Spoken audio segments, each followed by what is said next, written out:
Alright guys, welcome to another E3 video. So this time, they announced they had a world premiere for Dying Light 2 at the Xbox conference. I'll show you the trailer for that, and then they also have they call it a gameplay world premiere.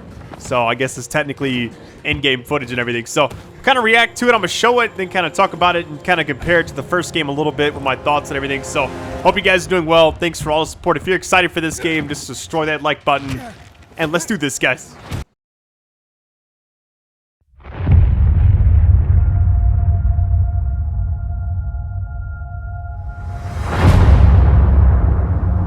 It's been 15 years since the fall. The city is a corpse, and we are the worms. We burrow in it, fighting for every useful piece of land to preserve ourselves from the terrors of the night and the horrors of the day. I know not who can hear my voice. I shall therefore speak a word unto hear. Anyone who dares to steal food will be hanged, and their bodies will be exposed. Every day we rise from dust to choose between bad and worse.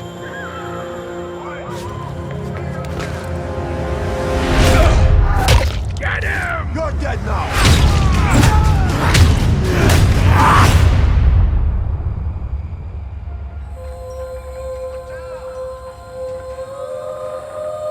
And these choices we take to survive will create the world to come.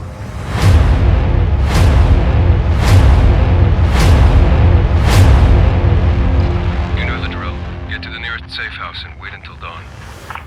Good night, and good luck.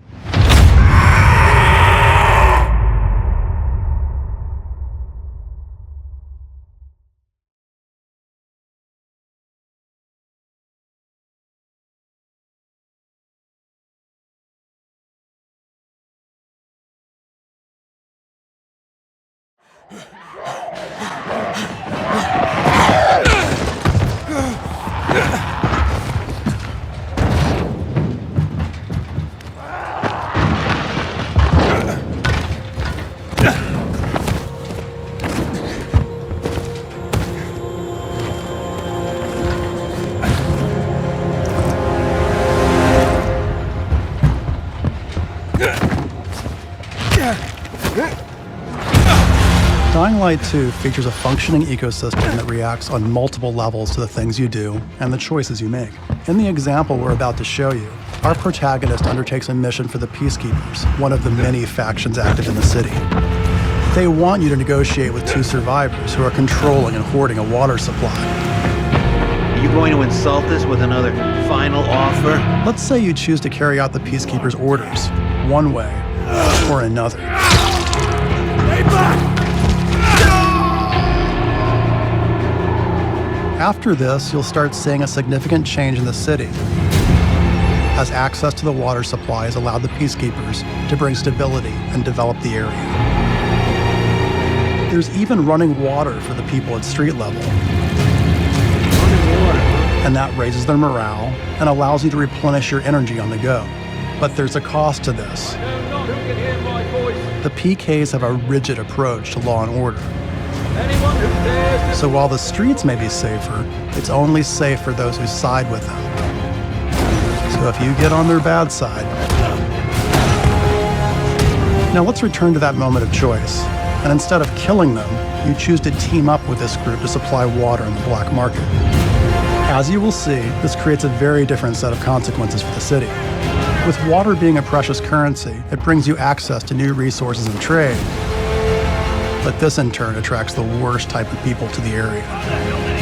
And this is just a single decision, one out of hundreds you'll have to make. But it allows you to carve out your own world, your own city from the apocalypse. Each player's game experience will be unique. And by the way, this is just what happens in the day. At night, well, things tend to get a lot darker.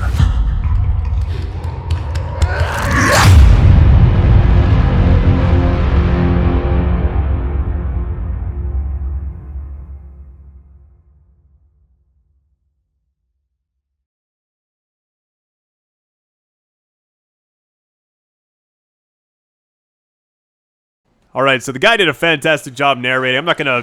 I'll try to just kind of talk and give you my insight on what I feel like as far as looking at the gameplay. I know he goes in depth about the choices you make with the water supply example, how it can be like a precious commodity, and depending on how you take these side missions on, it affects the game.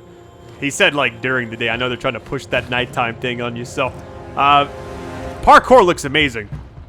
Game looks fantastic. Techland did a fantastic job updating the first game. I mean, year after, I wouldn't say year after year because it's only been out for a couple of years, but they just constantly update it, and it makes me really excited that they're not going to just like have a big launch and then they never touch it again. So when he jumps on the side of this truck, I was like, it looks so smooth. Check this out. Like, that is sick. Are you going to insult us with another final offer? I like how they got the soundtrack from the first game. I bet the same person composed it. Combat looks pretty smooth still. Still looks really, like, frantic and crisp. So, like, now that you made that choice and killed those guys, he's gonna, like, take you to the example of, you know, many days later. I'm guessing in-game days, not, like, actual playing it. But it's pretty cool because you'll see, like, water is just available. And the guy's, like, washing his hands and stuff, and he turns it off. But he said because of that, by making that choice, you're on a different side, and then it's just, I guess it's a game of like whose side you want to be on at that point. I don't know if it's like an ever-changing world or what, but it seems like. So if you get on their bad side. Yeah, so he's talking about them like just. Now let's return to that moment of choice. And instead of killing so it's going to be kind of like, I wouldn't say like Far Cry 5, because that didn't really have a lot of choices you make, but a lot of games coming up will have a lot of choices. So really excited to see where this game goes. I think that weapon looked awesome. So if I'm not mistaken, though, the setting for this just looks, I don't know if it's not in the same area. It looks like it's somewhere else. It allows you to carve out your own world, your own city from the apocalypse. So, okay, I guess referring to Far Cry, so you can do side missions and progress through the story. I'm guessing this might have something kind of like that, where it's you make your own story and then it eventually the main story just happens. Darker. We haven't seen any zombies. There it is. All right, well, with that being said, I'm not sure what else I'll cover. I know that we got the Sony press conference and the Ubisoft one coming up.